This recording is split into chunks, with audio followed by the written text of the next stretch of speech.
పులివెందులలో YS Jaganmohan Reddy ముందంజలో కొనసాగుతున్నారన్నటువంటి update మనం చూస్తున్నాం స్క్రీన్ పైన. అదే సమయంలో మిగతా ప్రాంతాలకు సంబంధించినటువంటి అప్డేట్స్ కూడా చూద్దాం. ఎలక్షన్ అప్డేట్స్ ఏ ప్రాంతాల్లో ఎవరెవరు ముందంజలో ఉన్నారు. ఉదయగిరిలో మేకపాటి రాజగోపాల్ రెడ్డి ముందంజలో కంటిన్యూ అవుతున్నారు.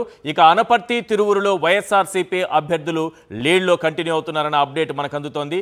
అదే సమయంలో హిందూపురం పార్లమెంటు స్థానంలో వైఎస్ఆర్సీపీ ఆధిక్యంలో కొనసాగుతుందన్న అప్డేట్ చూస్తున్నాం. సర్వేపల్లిలో కాకాని గోవర్ధన్ రెడ్డి వైఎస్ఆర్సీపీ నుంచి ముందంజలో కొనసాగుతున్నారు. ఇక దర్శిలో కూడా వైఎస్ఆర్సీపీ అభ్యర్థి ముందంజలో కొనసాగుతున్నారు.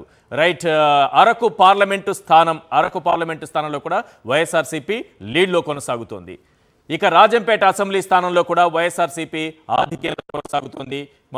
మనకి ఇప్పుడు వరకు ఉన్నటువంటి ట్రెండ్స్ లేకపోతే ఇప్పటి వరకు వచ్చినటువంటి సమాచారం చూస్తే 134 అసెంబ్లీకి సంబంధించినటువంటి ట్రెండ్స్ చూస్తున్నాం. 9 స్థానాల్లో వైఎస్ఆర్సీపీ, 98 స్థానాల్లో టీడీపీ, బీజేపీ 3 స్థానాల్లో, జనసేన 14 స్థానాల్లో ముందంజలో కొనసాగుతున్నటువంటి పరిస్థితి కనిపిస్తోంది. మైలవరంలో వైఎస్ఆర్సీపీ అభ్యర్థికి ఆధిక్యం వచ్చినట్లుగా మనం చూస్తున్నాం ఎలక్షన్ అప్డేట్లో. అనపర్తిలో 3వ రౌండ్లో వైఎస్ఆర్సీపీ అభ్యర్థి లీడ్లో కంటిన్యూ అవుతున్నారు. రైట్. మనం ఒకసారి ఇక్కడ మాట్లాడదాం. ప్రసాద్ గారు, ఏంటి ఇటువంటి రిజల్ట్ అసలు ఊహించారా? ఇటువంటి రిజల్ట్ వస్తుందని ఎక్కడైనా అనిపించిందా? అంటే ఇప్పటికైతే 4-5 రౌండ్లు అయ్యి ఈ 4-5 రౌండ్ల యొక్క 4-5 రౌండ్ల దగ్గరే ఉన్నారు. అదే రౌండ్లో అట్లా ఉంటుంది అనుకున్నారా? ఇంకా ఆశాజనకంతో మరింత మెరుగైన ఫలితాలకు ఆశిస్తున్నారా? విజయబాబు గారు అలా ఆశావాదం, నేను కూడా అలాగే ఆశావాదం.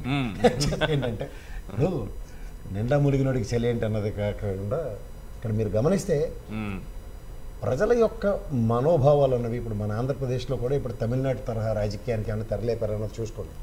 ఒకసారి వీళ్ళు ఒకసారి వాళ్ళు అన్న టైప్లో. అండ్ ఒకసారి మెజారిటీలు కూడా మీరు గమనిస్తే వైఎస్ఆర్సీపీ గెలిచినప్పుడు కూడా అపోజిషన్ పార్టీకి 23 స్థానాలు ఇచ్చి కుదేలు చేసి కూర్చోబెట్టారు. అదే తెలుగుదేశానికి. So in the same scenario ఇప్పుడు కూడా అదే పంధాకి తెరలేపారా అన్నది చర్చనీయాంశం అవ్వాలి. అండ్ మోర్ ఓవర్ ఇవాళ ఒక ప్రభుత్వం చేసిన పనులు అండ్ ఓటింగ్ సరళని కనుక మీరు నిశ్చితంగా గమనిస్తే ఆల్మోస్ట్ అర్ధరాత్రి దాకా జరిగిన ఉదంతాలు ఉన్నాయి. సో మిగిలిన రౌండ్లలో ప్రభావం కనుక ఇది కన్సిస్టెన్సీ మెయింటైన్ చేస్తే, ఎందుకంటే మనకి ఎక్కడ మెజారిటీలు కానీ ఇవేవి మా దగ్గర అయితే ఇక్కడ కనబట్టలేదు.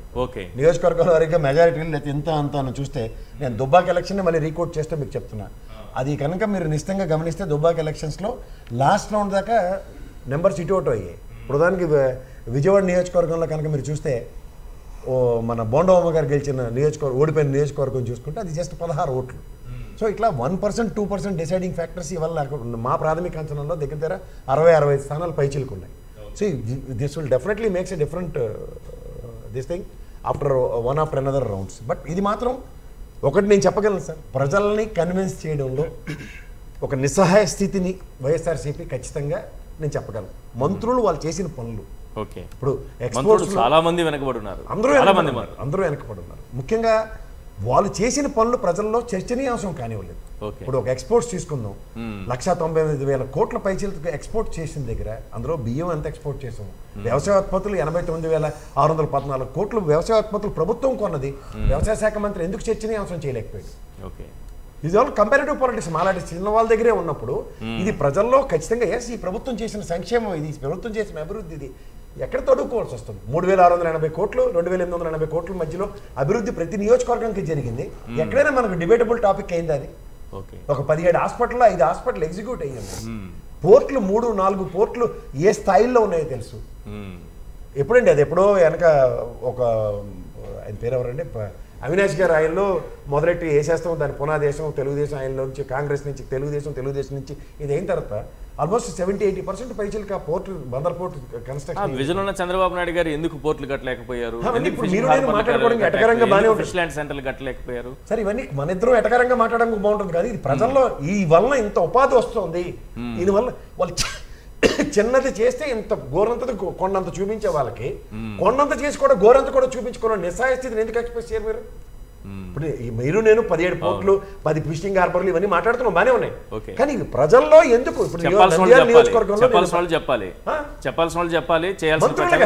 మంత్రి సంబంధిత మంత్రిత్వ శాఖ దాని మీద చర్చనీయాంశం ఎందుకు కానివ్వలేదు? 18% దేశవ్యాప్తంగా ఇండస్ట్రియలైజేషన్ జరిగితే 18% ఆంధ్రప్రదేశ్లో వచ్చి ఈజ్ ఆఫ్ డూయింగ్ లో నెంబర్ 1 ఎందుకున్నామని ఎవడన్నా మంత్రి చెప్పిన ఉదంతో చెప్పండి. కోడిగుడ్లు చెత్తా చెదరం అవహేళన చేసుకుంటూ తెల్లారిపోవచ్చారు కదా. వ్యవసాయ మంత్రి దీని మీద ఎక్కడైనా కేటగారికల్గా ఫుడ్ డౌన్ చేసిన ఉదంతాలు చెప్పండి. ప్రెస్ మీట్లు అంటే తడుకోవాల్సి వస్తుంది.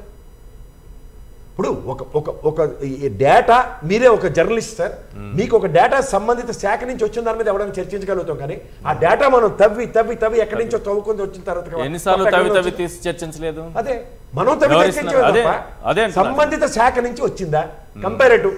ఇప్పుడు చిన్న పసికోనే కదా ఈ రాష్ట్రం. గత 5 సంవత్సరాల్లో ఈ సంబంధిత శాఖలో పనితీరిది, ఈ సంబంధిత శాఖలో ఈ పనితీరిది. రోడ్లు చర్చనీయాంశం అవుతున్నప్పుడు ఎంత పర్సెంటేజ్ ఏ నియోజకవర్గంలో రోడ్లు వేస్తే, నేను అహోబిలం ఎమ్మెల్యే దగ్గరికి వెళ్ళినప్పుడు నేను చూశాను సార్, ఏ మేడే ఫార్ములా 1 ట్రాక్ ఎక్కడి నుంచి ఆలగడ్డ నుంచి అహోబిలం దాకా, అది ఏ రోజైనా రాష్ట్రంలో చర్చనీయాంశం అయిందా? పర్యాటక రంగానికి అక్కడ అభివృద్ధి చేస్తుంది ఉదంతో చర్చనీయాంశం అయిందా? ఆలగడ్డలో తెలుగుగంగ కాలువ పక్కన ఉన్న భూములు అన్యాక్రాంతం కాకుండా దానికి రీటైనింగ్ వాల్ కట్టి పరిరక్షించిన ఎమ్మెల్యే గురించి ఎక్కడ చర్చనీయాంశం అయిందా? అలా ఎన్ని నియోజకవర్గాల గురించి చెప్పమంటారు? ఈ రోజు దాకా ఎక్కడైనా ఒక నియోజకవర్గ అభివృద్ధి, నియోజకవర్గం walk the talk with respect to MLA అనేది ఎవరైనా మాధ్యమాల్లో ప్రయత్నించారా? చేసిన మేలు చెప్పుకోలేకపోయారు. వేస్తున్నటువంటి బురద గడుక్కోవడంలోనే సమయం 5 ఏళ్ళు గడిచిపోయినట్టుంది. సార్ మీకు మాట చెప్తాను, గతంలో 2019 నుంచి 2024 ప్రభుత్వం రావడానికి 2014 నుంచి 19 దాకా వైఎస్ ప్రభుత్వం చేసిన, అంటే వైఎస్ఆర్ పార్టీ చేసిన ఒక స్ట్రాటజీని 2019 నుంచి 24కి అదే స్ట్రాటజీ వాళ్ళు తిరిగి కొడితే తిప్పికొట్టలేని నిస్సహాయ స్థితిలో వైఎస్ఆర్సీపీ ఎలా ఉందో ఒకసారి చెప్పండి. This the same scenario.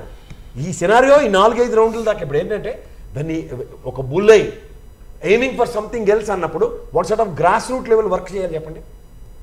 ఇది ఎవరు చేయాలి? It's a collective responsibility, team work.